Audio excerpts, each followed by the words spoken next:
कटक जिला शिक्षा संयोग कार्यक्रम मु कविता पाठशाणी आपण मानक सप्तम श्रेणी विज्ञान विषय को स्वागत करुछि।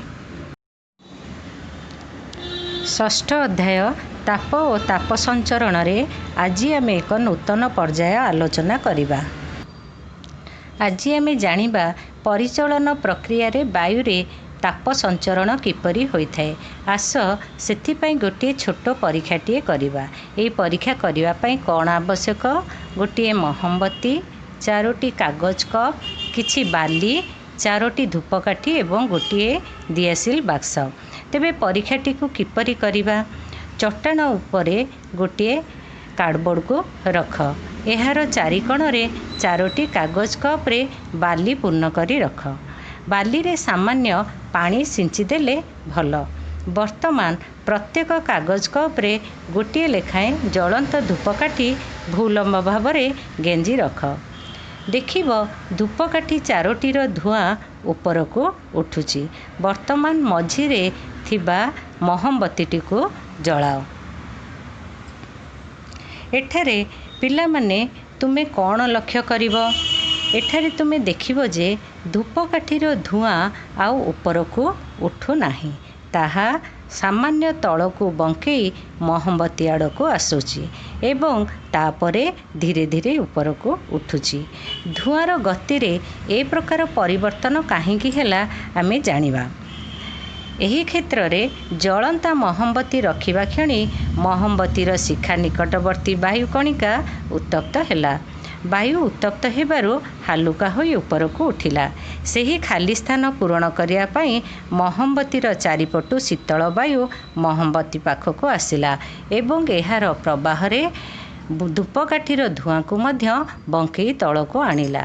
एही शीतल वायु मोहम्बती शिखार संस्पर्श रे आसी उत्तप्त होई ऊपर को उठिला। एही प्रक्रिया रे तुमर पानी गरम होइथिला, जहाँ आमे तरल पदार्थ रे परिचालन प्रक्रिया भावे पढ़ी सारिछे।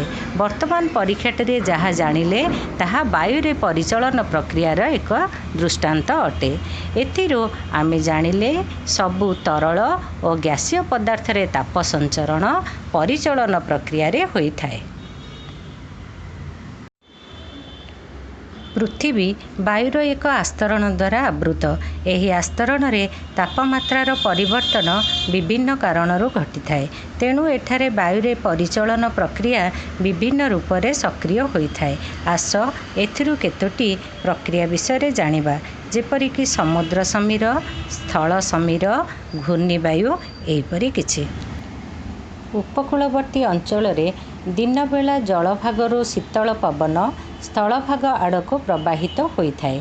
यह एक सुंदर प्राकृतिक अनुभूति। यही अनुभूति तुम निजर थाइपारे किंबा अन्य ठारू तुमे मध्य शुणी थाइपार। राति बेला यही पवन स्थल भागरू जल भाग आड़क प्रवाहित होइथाय। आस एथर एहार कारण जानिबा।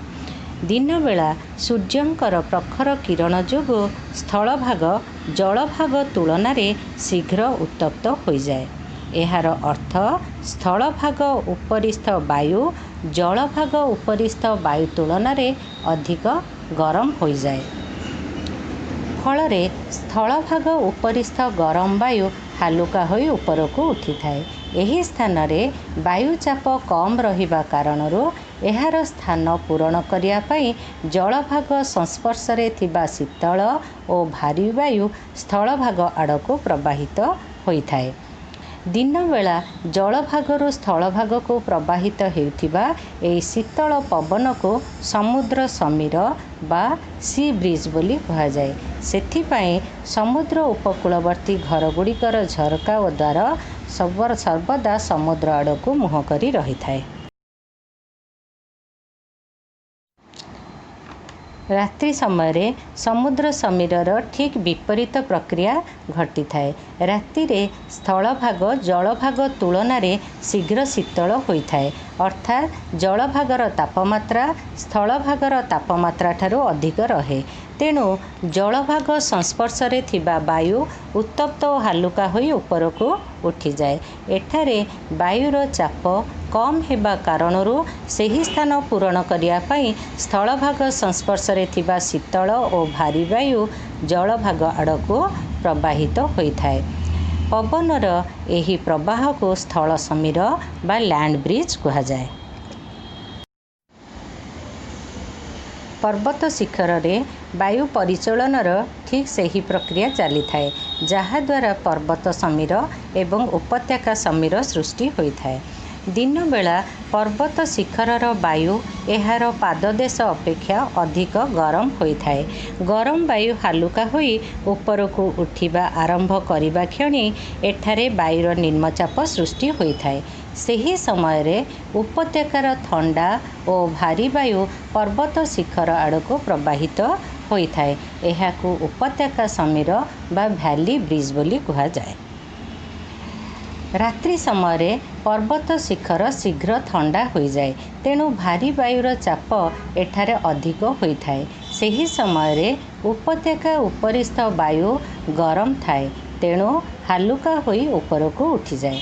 ସେହି ସ୍ଥାନ ପୂରଣ କରିବା ପାଇଁ ଥଣ୍ଡା ଶୀତଳ ବାୟୁ ପର୍ବତ ଶିଖରରୁ ଉପତ୍ୟକା ଆଡ଼କୁ ପ୍ରବାହିତ ହୋଇଥାଏ। ଏହାକୁ ପର୍ବତ ସମୀର ବା ମାଉଣ୍ଟେନ୍ ବ୍ରିଜ୍ ବୋଲି କୁହାଯାଏ।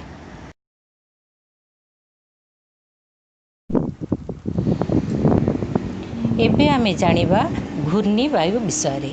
ଏହି ପ୍ରାକୃତିକ ଅନୁଭୂତି ଚମତ୍କାର ହୋଇଥିଲେ ମଧ୍ୟ କେତେକ ସମୟରେ ଏହା ଭୟଙ୍କର ରୂପ ନେଇଥାଏ ଏବଂ ଅନେକ ଧନଜୀବନ ନଷ୍ଟ କରିଥାଏ। ଖରାଦିନେ କୌଣସି ସ୍ଥାନରେ ତାପମାତ୍ରା ଅଧିକ ହୋଇଗଲେ ସେହି ସ୍ଥାନର ବାୟୁ ଉତ୍ତପ୍ତ ହୋଇ ଉପରକୁ ଉଠିଯାଏ, ଫଳରେ ତାର ସ୍ଥାନ ପୂରଣ କରିବା ପାଇଁ ଚାରିପଟୁ ବାୟୁ କ୍ଷିପ୍ର ବେଗରେ ସେହି ସ୍ଥାନ ଆଡ଼କୁ ପ୍ରବାହିତ ହୁଏ। ଏହି ବାୟୁସ୍ରୋତ ଚାରିପଟୁ ଘୂରି ଘୂରି ମୋଡ଼ି ହୋଇ ସେହି ସ୍ଥାନକୁ ଆସୁଥିବାରୁ ସେହି ପ୍ରବାହରେ ଘୂର୍ଣ୍ଣିବାୟୁ ବା ହ୍ୱିର୍ଲୱିଣ୍ଡ ବା ଖଣ୍ଡିଆ ଭୂତ ସୃଷ୍ଟି ହୋଇଥାଏ। ପର୍ବତ ଦ୍ୱାରା ପରିବେଷ୍ଟିତ ଉପତ୍ୟକାରେ ଏହି ଅବସ୍ଥା ସୃଷ୍ଟି ହେଲେ ଘୂର୍ଣ୍ଣିବାୟୁ ସେହି ସ୍ଥାନରୁ ବାହାରି ନ ପାରି ଉପତ୍ୟକାର ବହୁତ କ୍ଷୟକ୍ଷତି କରିଥାଏ। ଏହି ପ୍ରକ୍ରିୟା ଯଦି ଏକ ବିସ୍ତୃତ ଅଞ୍ଚଳରେ ସକ୍ରିୟ ହୁଏ, ତାହା ଘୂର୍ଣ୍ଣିବାତ୍ୟା ବା ସାଇକ୍ଲୋନ୍ ସୃଷ୍ଟି କରିଥାଏ। ବାୟୁରେ ପରିଚଳନ ପ୍ରକ୍ରିୟାରେ ତାପ ସଞ୍ଚରଣର ଏହା ଏକ ଦୃଷ୍ଟାନ୍ତ ଅଟେ। ଏହିପରି ଅନେକ ଦୃଷ୍ଟାନ୍ତ ତୁମେ ନିଜ ପରିବେଶରୁ ଜାଣିପାରିବ।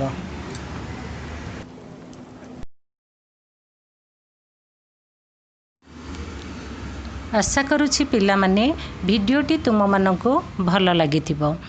କାର୍ଯ୍ୟଫର୍ଦ୍ଦରେ ଦିଆଯାଇଥିବା ପ୍ରଶ୍ନଗୁଡ଼ିକର ଉତ୍ତର ତୁମେମାନେ ଖାତାରେ ଲେଖିବ।